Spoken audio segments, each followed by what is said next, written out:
श्रीराम जय जय राम। मूल होऊन भगवंतापाशी जावे। या जगात कर्माशिवाय कोण राहतो? पण कर्म यथासांग होत नाही याचे कारण आपण कर्म कशा करता करतो याची जाणीवच होत नाही आपल्याला।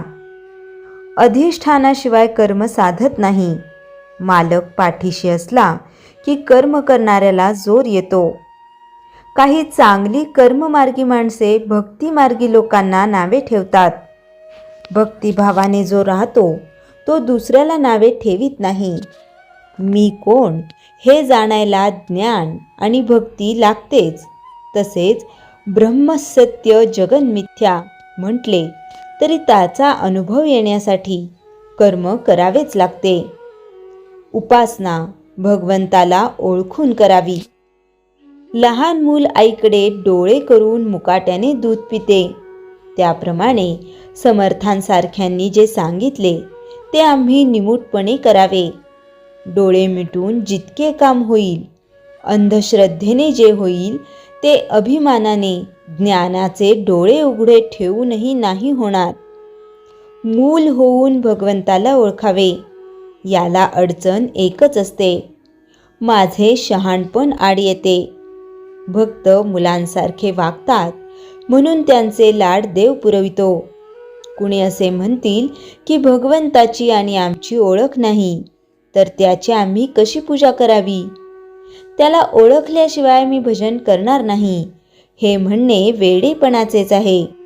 भगवंताला पुष्कळ मार्गांनी ओळखता येईल। पांडुरंगाकडे जाण्यासाठी काही मार्ग आधी आक्रमणे जरूर आहे। संतांनी अखंड जागृत राहण्याचा मार्ग सांगितला, तो असा की देहाने प्रपंच करा, पण मन भगवंताच्या ठिकाणी अर्पण करा। मन भगवंताच्या ठिकाणी स्थिर झाल्याशिवाय इतर काहीही करून उपयोग नाही। ध्येय सत्य असल्याखेरीज चित्ताची स्थिरता होत नाही, पण सत्य अशा ध्येयावर अगोदर पूर्ण श्रद्धा पाहिजे। प्रपंचात जशी प्रेमाची गरज आहे तशी परमार्थात श्रद्धा पाहिजे। देव माझा आहे असे म्हणण्याऐवजी मी देवाचा आहे असे म्हणावे, म्हणजे श्रद्धा उत्पन्न होते। समुद्राचा तरंग असतो, तरंगाचा समुद्र असतो असे नव्हे।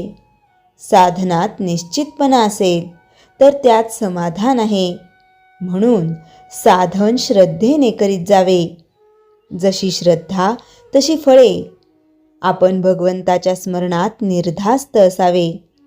प्रपंचात कधीच धीर सोडू नये। ज्याप्रमाणे मुंग्यांची राणी जागेवरून हलवली की तिच्या मागे असणाऱ्या हजारो मुंग्या तिच्याबरोबर नाहीशा होतात, त्याप्रमाणे एक देहबुद्धी काढून टाकली की आपल्या मनात उठणारे हजारो संकल्प नाहीसे होतात।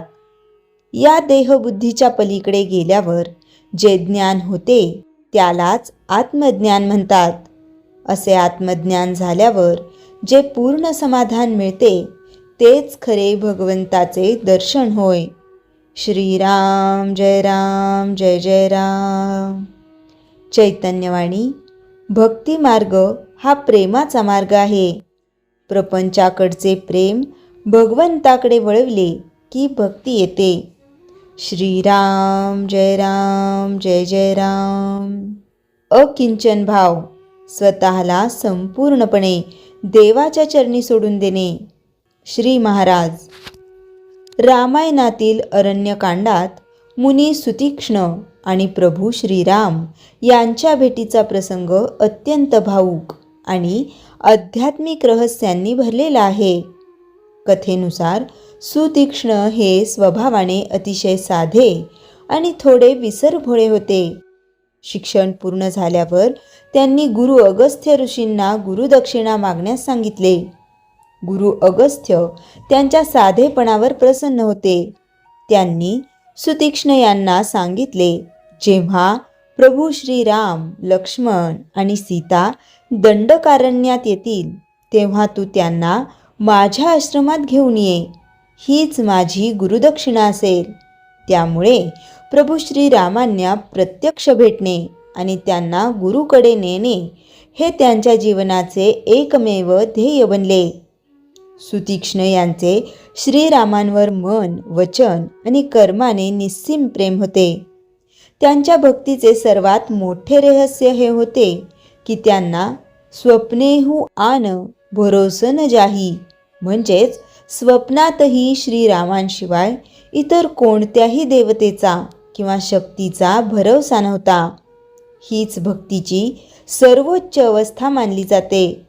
जेव्हा सुतीक्ष्ण यांनी ऐकले की प्रभू श्रीराम यांच्या आश्रमाकडे येत आहेत, तेव्हा ते आनंदाने व्याकुळ झाले.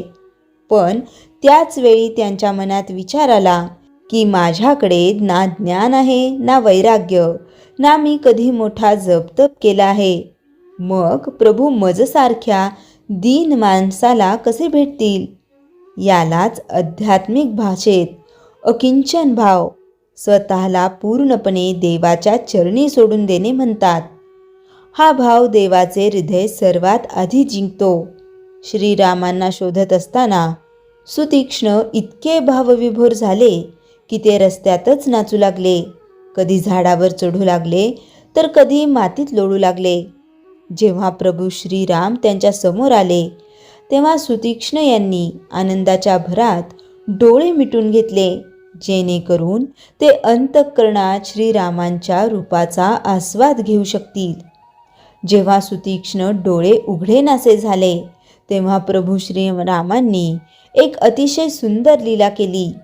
त्यांनी सुतीक्ष्ण यांच्या हृदयातील ध्यान लावलेले रूप क्षणभर अदृश्य केले. यामुळे सुतीक्ष्ण व्याकुळ झाले आणि त्यांनी समोर प्रत्यक्ष उभ्या असलेल्या प्रभू श्रीरामांना पाहिले. स्वतः ईश्वर एका भक्ताला भेटण्यासाठी व्याकुळ होतो. हेच सुतीक्ष्ण यांच्या निस्सीम भक्तीचे अंतिम रहस्य आहे. नाम अखंड कसे चालेल हे आपले ध्येय ठेवावे. श्री महाराज, दमा झालेला रोगी अशा तऱ्हेने बसण्याचा किंवा पडण्याचा प्रयत्न करतो की जेणेकरून श्वासोश्वास कष्टाशिवाय व्हायला मदत होईल. श्वासोश्वास विना कष्ट चालू ठेवणे हे जसे त्याचे ध्येय असते, तसे नाम अखंड कसे चालेल हे आपले ध्येय ठेवावे आणि त्याला मदत होईल. व्यत्यय येणार नाही अशा तऱ्हेची कोणतीही बैठक असावी. बैठकीला फार महत्त्व देऊ नये. समजा आपण पद्मासन घालून नामस्मरणाला बसलो आणि काही वेळाने पाठीला कळ लागली तर आपले लक्ष नामापेक्षा देहाकडेच लागेल. म्हणजे नाम घेता घेता देहाचा विसर पडण्याऐवजी देहाची स्मृतीच वाढल्यासारखी होईल.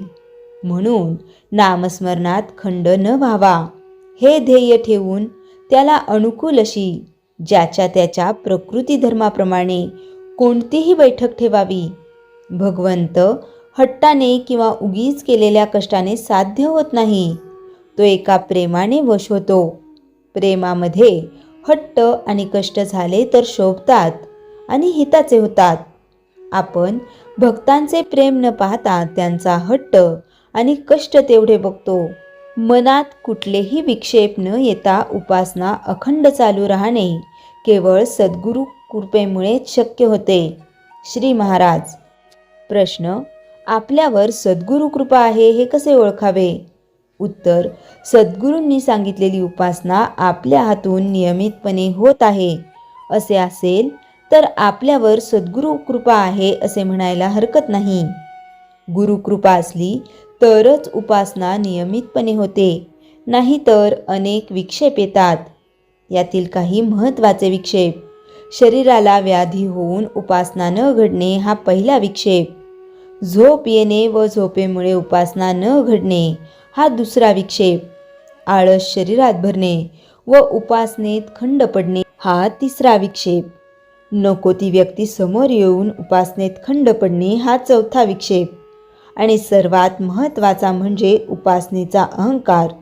तो टाळण्यासाठी सद्गुरूंना दररोज प्रार्थना करावी आणि माझ्याकडून तुम्ही उपासना करून घेत आहात या भावनेने आज मी कुणाचे अंतःकरण तर दुखावले नाही ना, हा प्रश्न आपल्या मनालाच विचारावा.